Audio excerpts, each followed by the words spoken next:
mga pakiya! Waiwatakahiya! New Zealand is an island country located in the southwestern Pacific Ocean, near Australia. Because the country is secluded from any other, it was able to develop a very distinct and fascinating culture.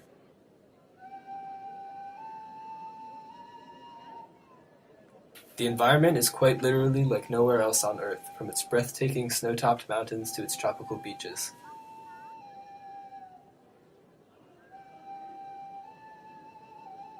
The language was influenced by many cultures, making it special to New Zealand. The values and norms of the people come from a blend of British and the Maori natives' influence.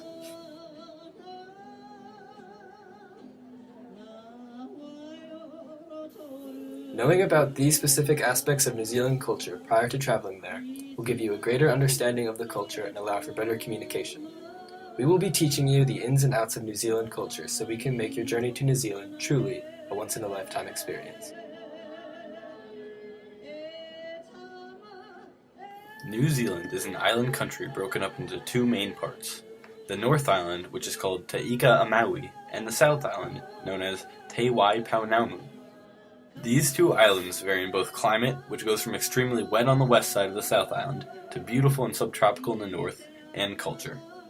The Southern Island is considered to be the mainland by the residents of New Zealand, and is often what is depicted by foreigners when they think of New Zealand. Because the Southern Island was colonized by the British first, it has a much higher British population. The European settlers, or Pakeha as they are known by the Maori, make up the majority of the population on the Southern Island. This means if you are traveling to the Southern Island, you should be aware that interactions will be similar to interactions of Europeans because of the early British influence. On the Northern Island, over half of the 2 million inhabitants are Maori, or native New Zealanders.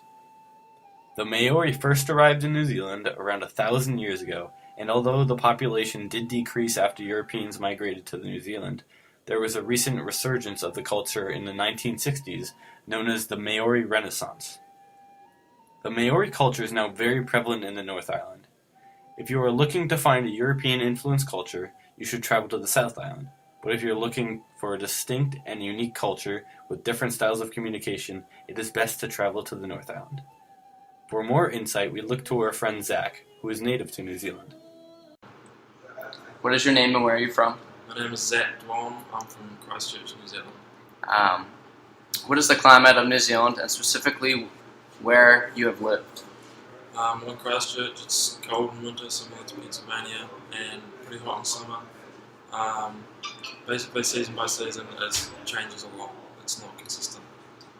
Where exactly have you lived in New Zealand? From Christchurch, and then I lived in Wellington, which is the capital, for a year and a half while I was at university there. Any differences between the two? Yeah.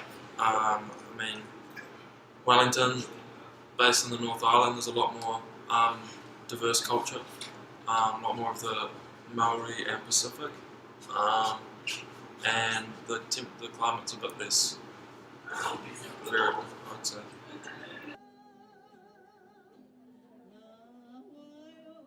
The Maori people and European settlers have very different cultural values due to their backgrounds.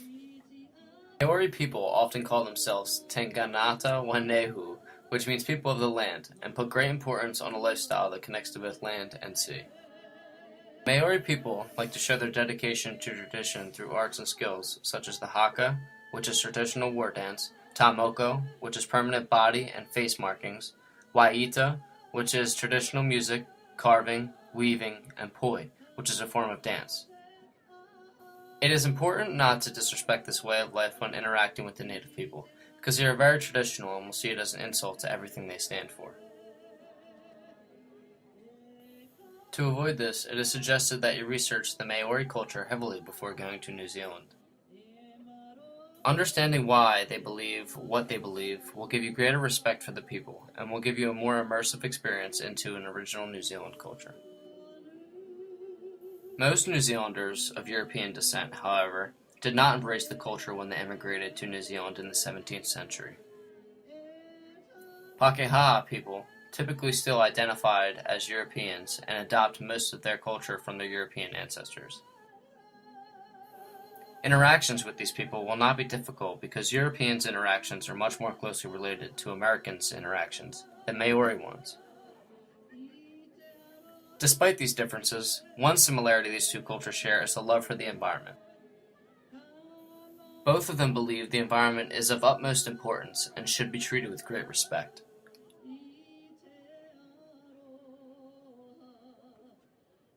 New Zealand is home to 3 official languages, including English, Maori, and New Zealand Sign Language.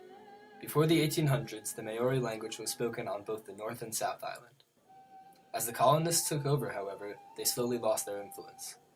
English is by far the most prominent language, being spoken by 98% of the total population, whereas Maori is only spoken by 157,000 people, or 4% of the total population.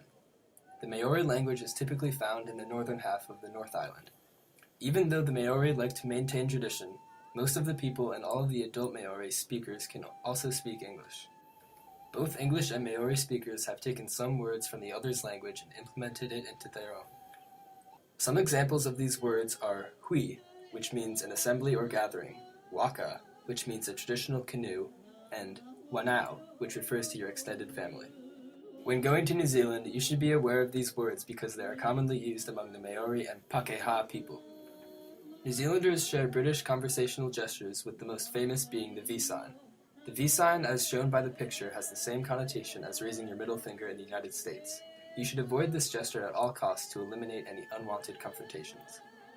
With nearly all New Zealanders speaking English and sharing the same gestures as the British, communication problems related to language are rare. To prevent any possible slip-ups, you should learn some of the common Maori words before going abroad. As far as communication goes in New Zealand, is there any hand gestures that are commonly understood or slang words that are mostly known by the population, especially the European? Especially the European. The ones of European descent? I mean, there's not that much a difference between the European and the Maori, to be honest.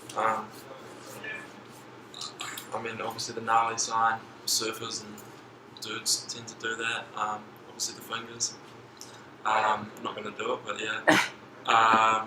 Things like peace. I don't know. There's lots of slang. I could go on forever, to be honest.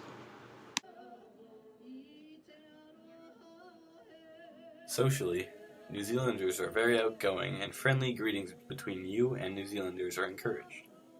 Due to an egalitarian presence in New Zealand, people often move to a first-name basis quickly and shun the use of titles. Dress at local places such as restaurants are very casual, so you do not have to worry about what you wear when you go out. The Maori people are also generally friendly.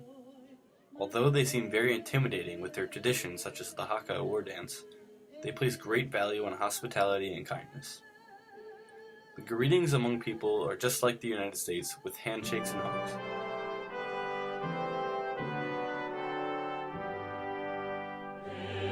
New Zealand's culture is a mix of European and Maori, which makes it a very unique place to travel and explore. Due to this hybrid culture, you will find people who are both very easy and difficult to communicate with. It is important to remember when visiting any foreign culture. To communicate, it is vital you do research before you go abroad. Knowing about the culture prior to going abroad will allow you to fully embrace the culture and amplify your experience.